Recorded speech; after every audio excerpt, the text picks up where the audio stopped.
tassa bhagavato arahato samma sambuddhassa. Namo tassa bhagavato arahato samma sambuddhassa. Namo tassa bhagavato arahato samma sambuddhassa. Buddhang dhammang sanghang namasami. So there is a teaching which asks, what is it that obscures dukkha or obscures suffering or stress?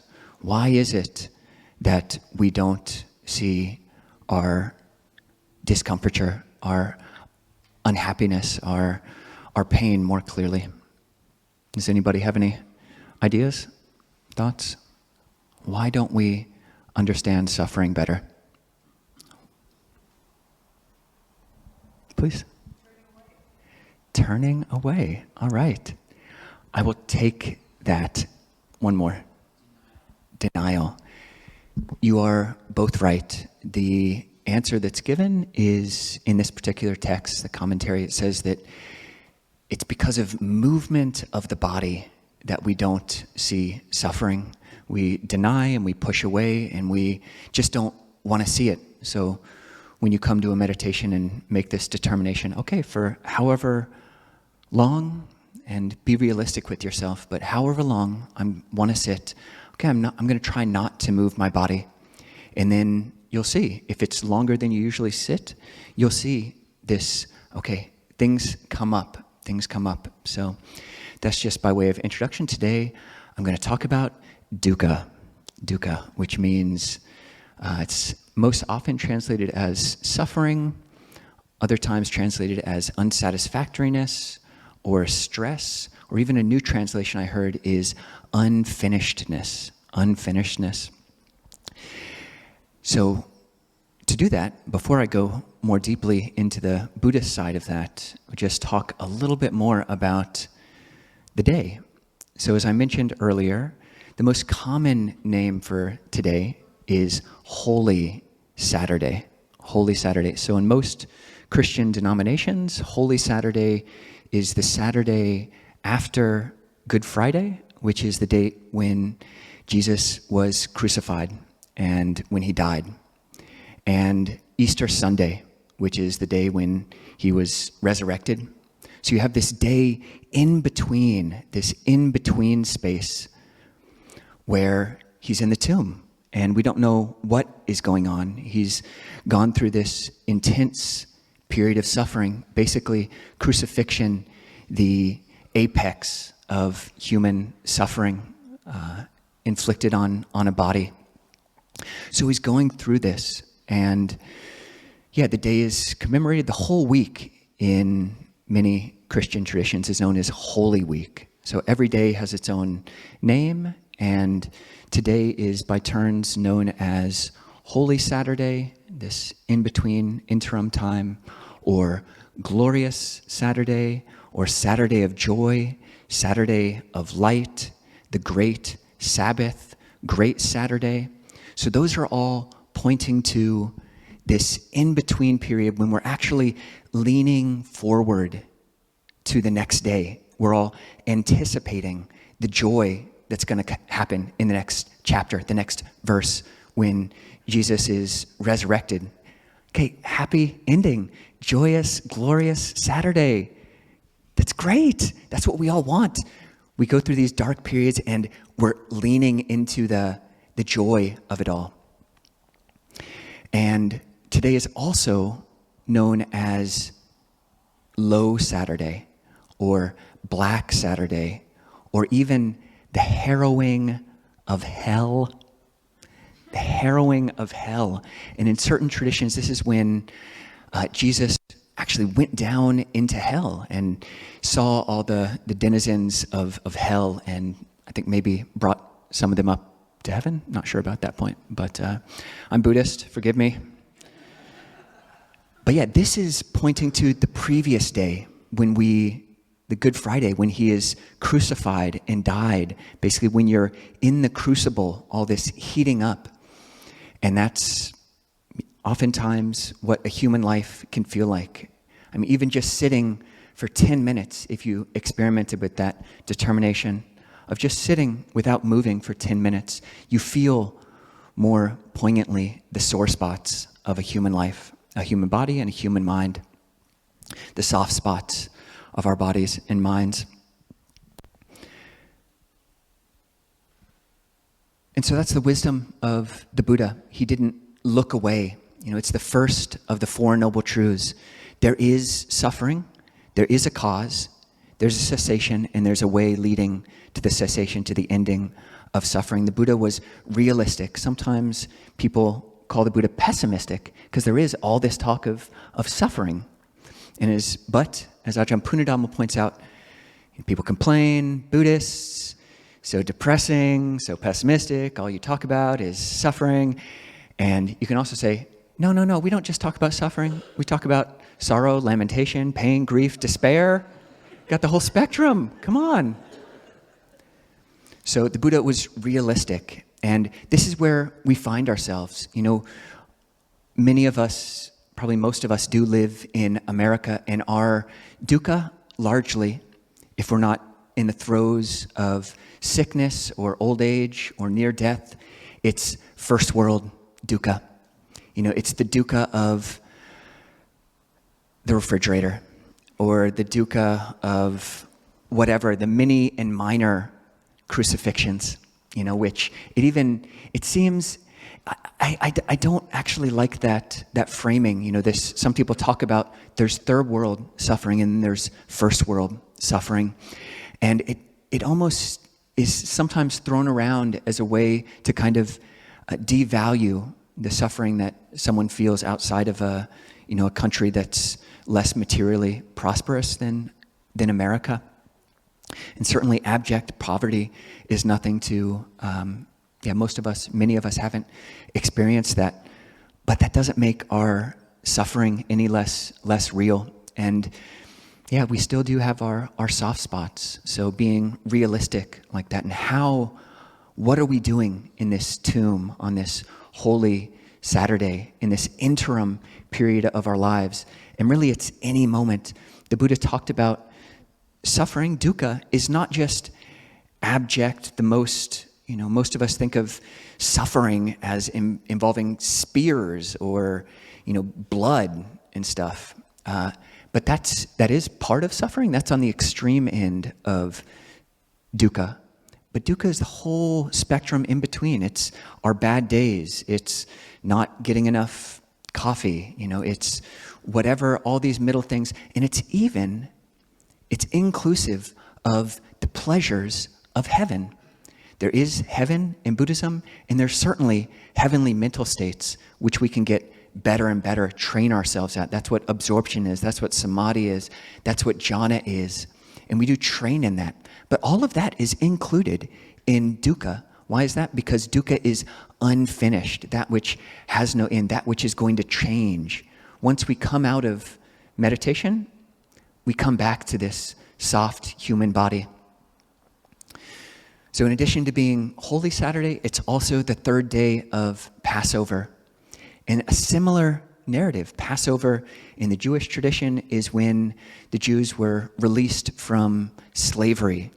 God passed over their homes, and it's the beginning of the Exodus, which a lot longer than just one day, 40 years before they find the Holy Sunday, before they come to the promised land. And oftentimes, that's the kind of dukkha that we encounter.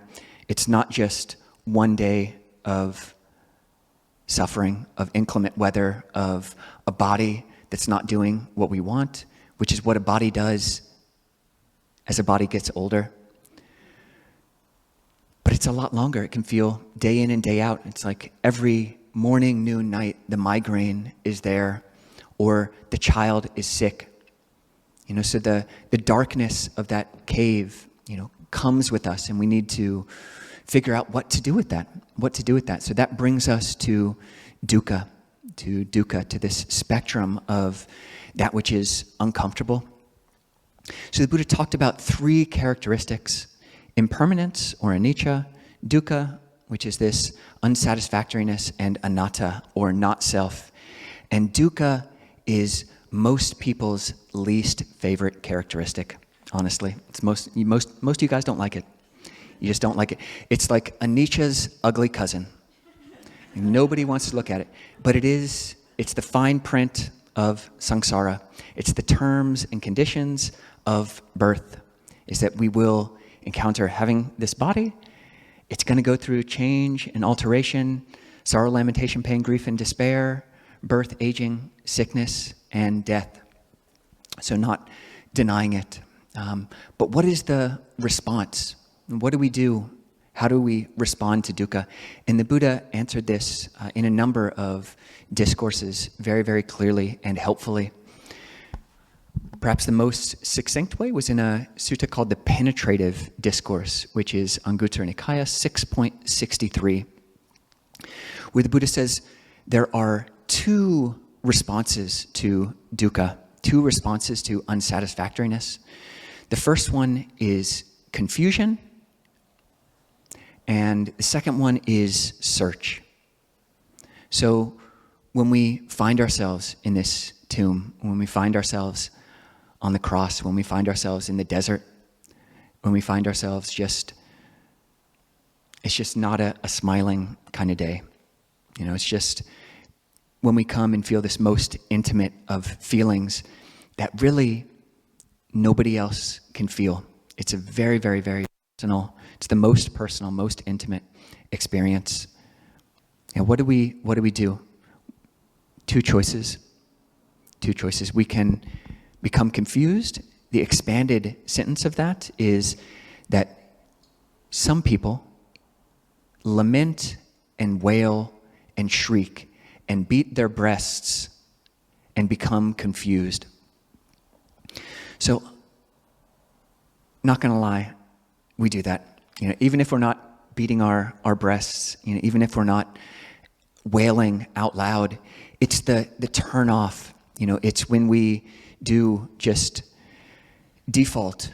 It's the default option where I don't want to pay attention. I'm not going to take the effort to search, even if that search is just the simplest glimpse. Even if resolution, redemption, even if the promised land is just a shift of perspective away, which we can train in that too, this shift of perspective that really can shift in a moment, as if. But how do we do that? How do we shift into the promised land, or just be with that dukkha? How do we not become confused? So we have these two choices, either confusion or search. And what is that search? Oftentimes it's an ignoble, what the Buddha called an ignoble search, where we're not searching for truth, we're not going on the noble search, where we actually turn inside, where we don't do the inner search, but it's an external search, looking for any kind of distraction, whether it's all my children, as the world turns, days of our lives, John and Marlene, whatever, TV, popcorn. I don't really watch Days of Our Lives. Somebody just told me those names this morning. I promise you, I do not watch soap operas. But what do? It's this external search. Dukkha comes up. Things are uncomfortable. And it's oftentimes the littlest discomfiture, just a little bit of uncomfort. And the popcorn might be too far away. The remote might be too far away. But we got that phone in the pocket. We have a phone in our pocket, and that's the ultimate distraction device, leading outwards, this ignoble search, which honestly isn't really dealing with. It's not learning what we can learn in the cave. It's not learning and being with this experience of being in the desert, not just being with what it feels like to be a human, which we can then transfer To the extent that I'm able to just be with my own personhood, my own dukkha, that transfers. And I can sit with other people's dukkha. And everybody else does dukkha as well. So this is a good spurning to just, okay, stay 1 minute longer, 10 seconds longer before you grab for that external, before you go on that external search. We have this choice point. And really, faith in Buddhism, when you say, I go to the Buddha, the Dhamma, the Sangha for refuge, what faith is in Buddhism is this belief that it is possible to abandon unhelpful mind states, and it is possible to cultivate healthy mind states.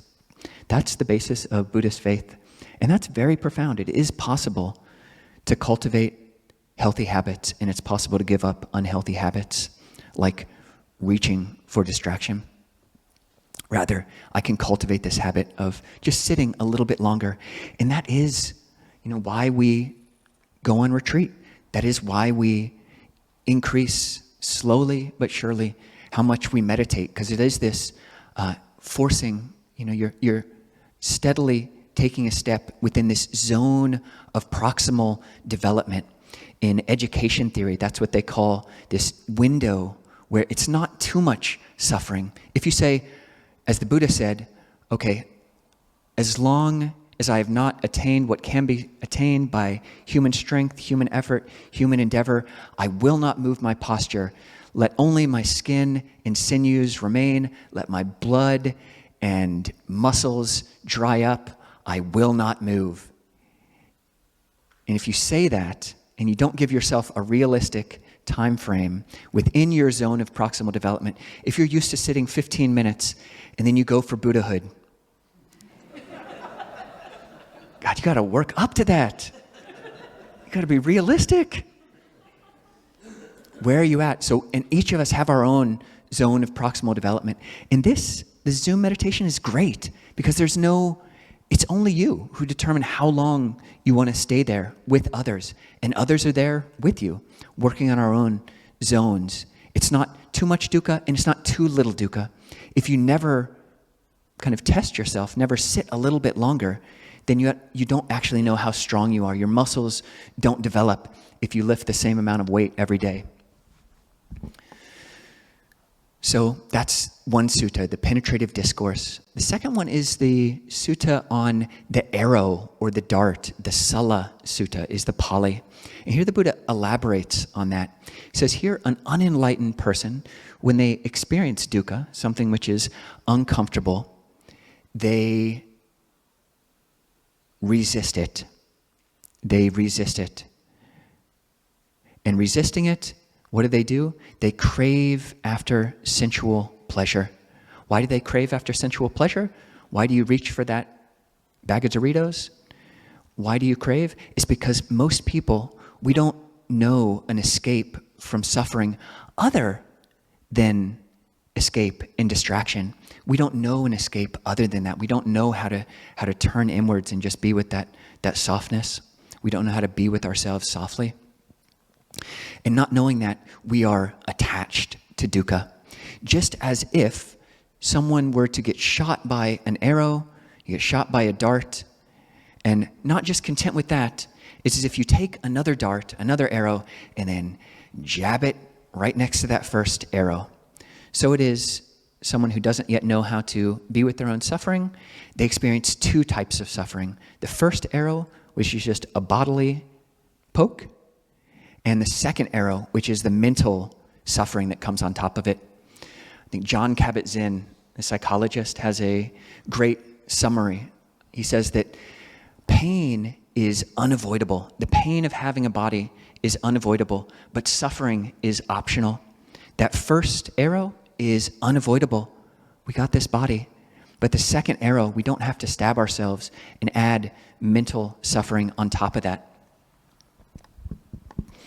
So, but the wise person, someone who's training in a path of nobility, does not resist the dukkha, and they do not crave after sensual pleasures because they know a escape from that dukkha which is beyond or which transcends sensual pleasure, sensual gratification. And not knowing that, they are disattached. You're not attached to dukkha. That's like someone who just experiences that first jab of the arrow or the dart, but then doesn't compound that, doesn't make the problem worse, doesn't problematize the basics of having a human life, having a human body. So those are talking about the choice point from another vantage point, not adding, do we add that second arrow? Or do we just be with this? And it is a training, and our capacity to be with suffering does evolve over time. Another sutta, called the Upanisa Sutta, or the direct cause, it talks about the results of dukkha. And here, the Buddha points to a different result of dukkha. Rather than dukkha leading to confusion and this beating one's breast and just becoming more and more bewildered at the whole thing, or turning off, or not being able to be with oneself. Rather, faith. Faith can be a result of suffering. When you are in that tomb, in that cave, and you experience the pain, the suffering, whatever it is that you don't want, encountering that which you don't like, not encountering what you like, not getting what you want, these are all part of the definition of dukkha. When you're there, you can either add more suffering to it, or you can lean in the direction of faith. Maybe it is possible to be with this in a different way. So dukkha can actually lead to faith. You look at this dukkha and you say, it's true, the Buddha was right. First noble truth, he said it. And he didn't just say it, he said it was number one. Number one is dukkha, first noble truth. And what did the Buddha say? What's our duty? What is the first noble move? Our duty with regards to suffering? It's parinyeya. It is to be known. We're to understand dukkha.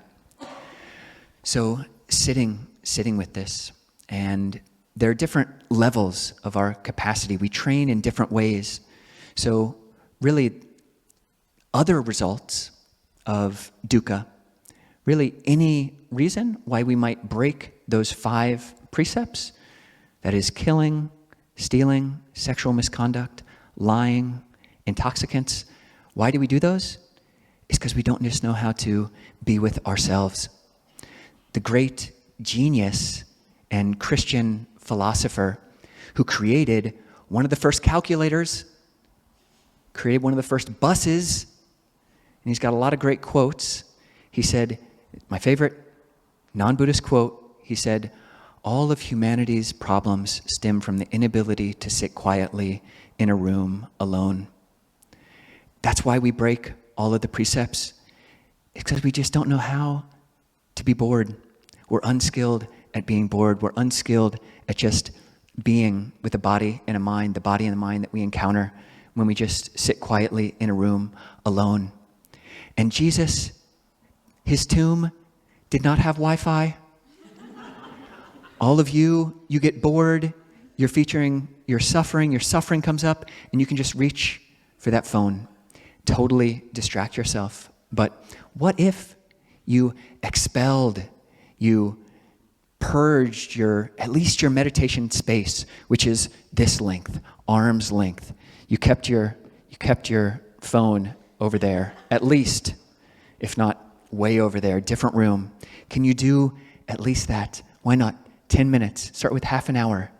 There might be some postpartum kind of anxiety, but try it for a little bit. Okay, what is it like to just be in this cave? Can we sit quietly in the room of our own lives by ourselves?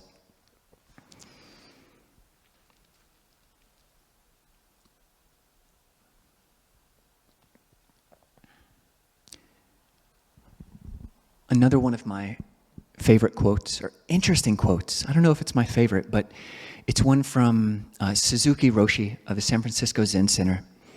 He said, all of you, he was talking to somebody else. He said, but it applies-ish. Okay. All of you are perfect just as you are.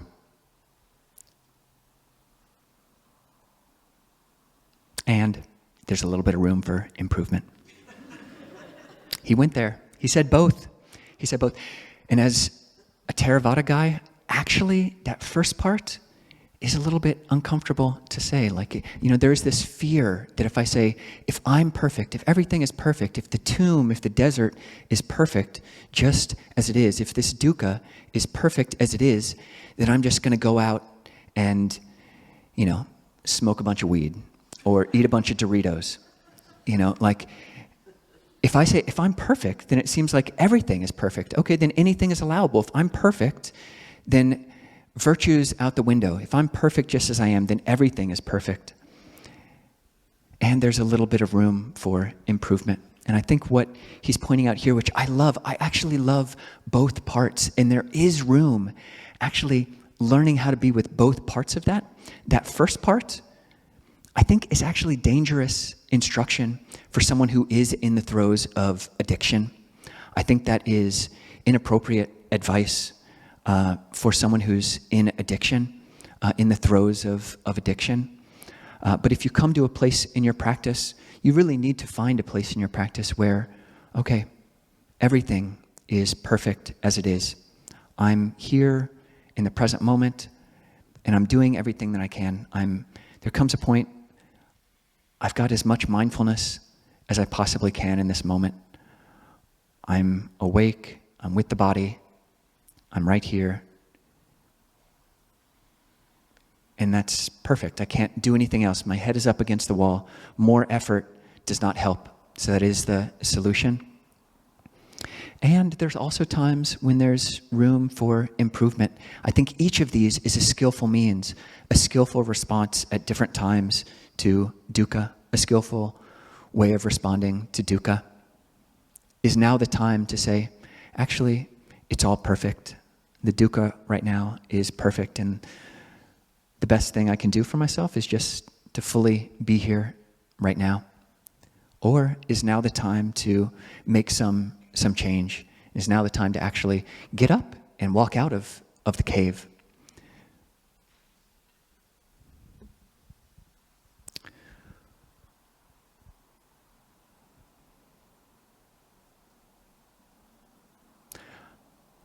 I like that another name for Holy Saturday is Silent Saturday.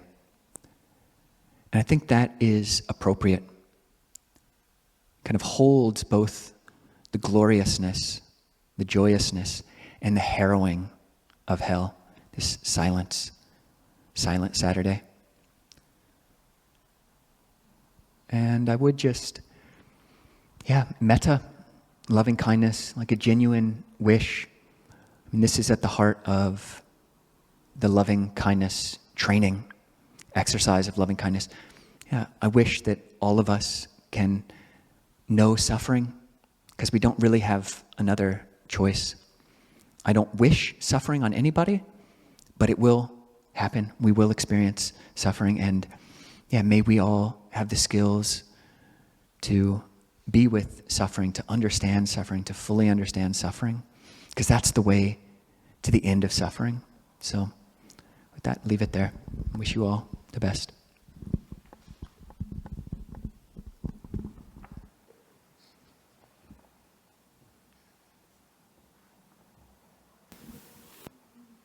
Dhamyam dhammakataya sadhu karadada mase sadhu sadhu sadhu anumodan.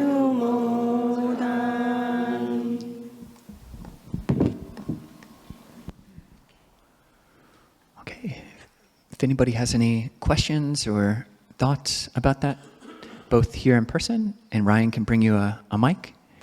And if people are willing just to say your name, and if you don't want to, that's okay too. And if you have a question online, feel free to raise your cartoon hand. Thank you, Ajahn. I'm Josh. You gave instruction here maybe a month ago with mindfulness, visual experience, and hearing, and sensation in the palms. And practicing with that, I've moved a little bit to mindfulness of mind, at least as I understand that. I'm wondering if you have any instructions, bullet points for that.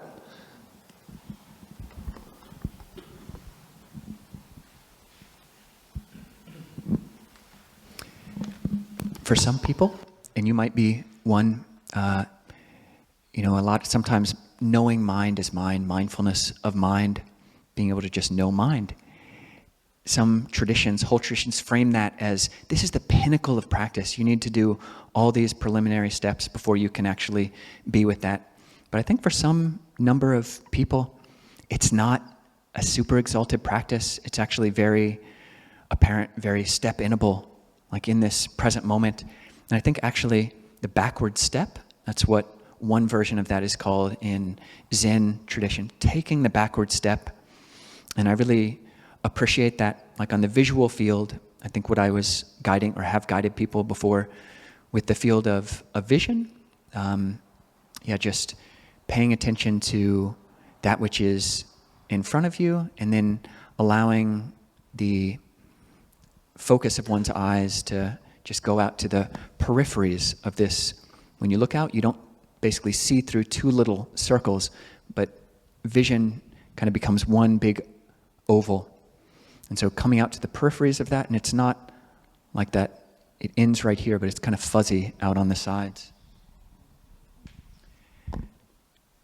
And so coming back where all of that comes in from, basically we're seeing out of cones through the lens of the eye. You're seeing through a cone. And with the mind, if you can taking that as a metaphor, but taking a backward step, oftentimes we think we're this little homunculus or this little mini me inside the head, like a naked mole rat. My sister called me that as soon as I started shaving my eyebrows. She said I look like a naked mole rat. But taking that backward step, actually, I can feel the back of my head, and I actually know a lot beyond the back of my head. And that's fascinating. We're so obsessed with what's in front of us, and just take that backward step. And it's not just vision. Our minds are so obsessed with tracking who's in front of us and what are they thinking and whatever. But to just take that, there's a whole universe. There's a whole universe behind us. And just, okay, the mind isn't located in some little spot in the middle of the skull. But taking that backward step and see if you can do that again and again. And I like this framing of glimpses. So yeah, we get distracted by whatever, and then a glimpse or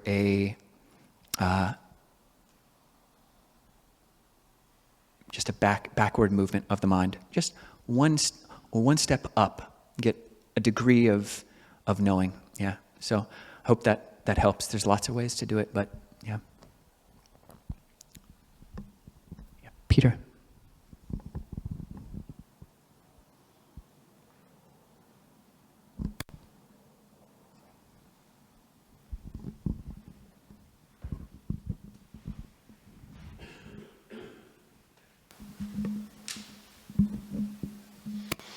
Thank you for the talk, Ajahn.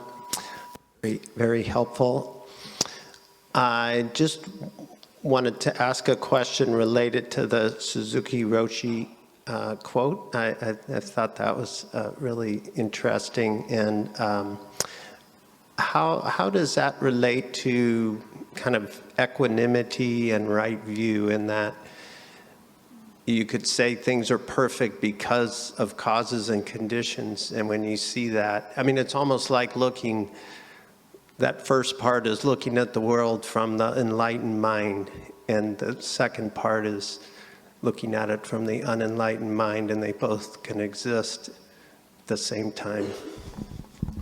Yeah, no, thank you. I think you just elaborated why I, as a theravada, gradual path person, sometimes feel uncomfortable with that framing, which is more non-dual. And there's a great teaching that says that a teaching which is right for someone on a non-dual path might be medicine for someone on a non-dual path, but is poison for someone on a gradual path. And so too, that which is medicine for someone on a gradual path might be poison for someone on a non-dual path. And I love that wisdom. But yeah, from a Theravada perspective, everything's not perfect. You know, we're in samsara, it's broken, it's deeply broken and deeply imperfect. But actually, the Buddha did teach about 3 kind of themes for practice that a practitioner should pay attention to. One of them is samadhi, so letting the mind collect. One of them is putting forth effort, and the third is equanimity. And I think how I understand that first part of the quote is equanimity. It's an equanimity practice. Like, equanimity is, on one level, saying, actually everything is perfect, or at least as if. I'm going to relate to everything as if it was perfect, and that allows me to stay in this place of upekkha. Ik means to look, upa is from a distance, so it's also like that backward step. Okay, I can look from a distance with equanimity, equipoise. Yeah. Thank you, Ajahn, for the lovely talk and meditation. During the meditation, I was trying to sit very still and stay calm. And then I suddenly had a sense to sneeze. And it grew, and I thought, I can't sneeze. But the sensation got worse and worse. And I said, I have to just allow, just don't resist. And then eventually it passed. And so I thought there was an intense craving to sneeze, because I knew if I sneezed, it would take away that sensation. Now, I was able to get through it. I also had an experience one time. I was lying down and I had restless leg sensation. And that is really miserable, because I had this intense craving to move my legs. But I wanted to see if I could get by without it. So again, I tried to stay very still, and the sensation got worse and worse, and I began to really suffer. And I said, all I need to do is to just move my legs. But I wanted to see if I could get by without it. I don't think I was able to. So the question I had is craving. I didn't choose craving in either of these situations. The craving arose due to conditions. And it was my trying to allow the craving to be without resisting that caused my suffering. So the suffering increased, but then it went away.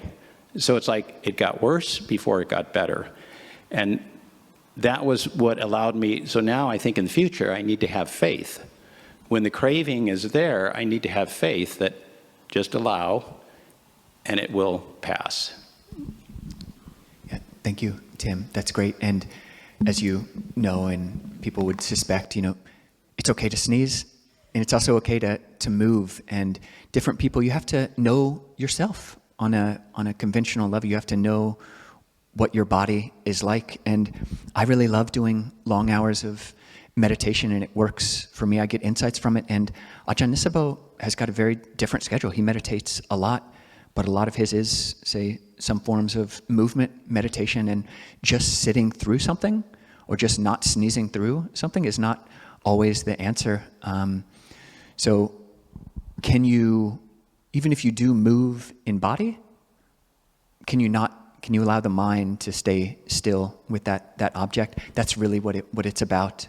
And be mindful as you move from one posture to another. So, yeah. Thank you. We have a question from the chat. Yeah, please. Ria asks, could you please give a pointers to a grieving mother on how to meditate? Thank you. To what others? A grieving mother. She lost her son. Yeah.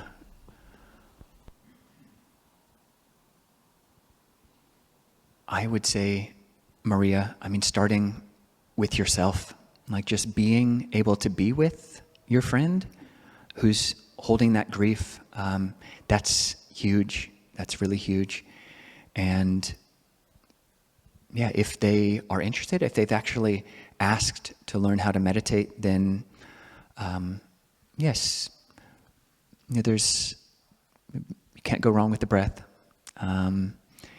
If you do know something about the person, there's so many different types of, so many skillful means, 84,000 Dhamma doors that the Buddha would teach. And if you know something about your friend, if they're not Buddhist or not religious, you can just have them count the breath. Or if they are verbal person, you can give them a simple mantra like knowing and letting go with every in and out breath. If they're Christian, you say Jesus Christ, Jesus Christ, and just kind of catering it or to the person that you're speaking to.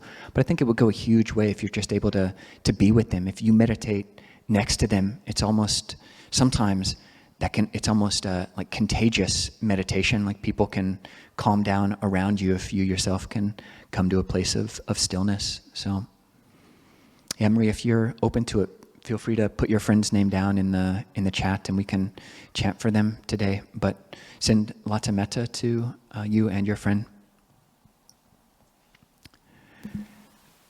And I think, yeah, maybe one more question, please. Thank you, Ajahn Kovilo. You can tell that you guys have a very similar archetypal energy of just being able to convey the Dhamma in a beautiful way. I had raised my hand before Tim had his question, so I think it's slightly answered. My curiosity was when you were speaking about the sitting with discomfort as a means of being with the totality of human experience, and how quickly the mind can want to get away from feelings of discomfort or pain with distraction or just doing something different. In my case with meditation, I found a lot of benefit in sitting in those moments of discomfort when my mind is really itching to do something else, when it feels bored or it wants to just move or, respond to that desire of reaction and craving. And I am curious, or would just love to hear if you had any input on how to discern between the healthy limits, which I think is maybe an impossible question to answer, in the sense of like, when is pushing and sitting with too much versus when is it just a healthy exploration of how can I be with discomfort and tame the mind into just sitting and not having to respond? It's a great question. Ajahn Nisabo has a great metric, threefold tri-metric to pay attention to for just judging any of our practices or just weighing our practices. So just looking to what extent is there flourishing, normalcy, and warmth. Flourishing, normalcy, and warmth. So are you sitting so much that you're actually feeling abnormal and cold, and it seems like you're wilting almost, which, I mean, if you're a meditator, you can oftentimes see so quickly. It's almost like you can almost feel and see your body wilting and freezing up. And so that flourishing, normalcy, and warmth. And I hope, everyone should pay attention to those three things, not just when you're judging any new practice that you might take on, but also specifically meditation if you want to extend the hours. So, thank you. Great question.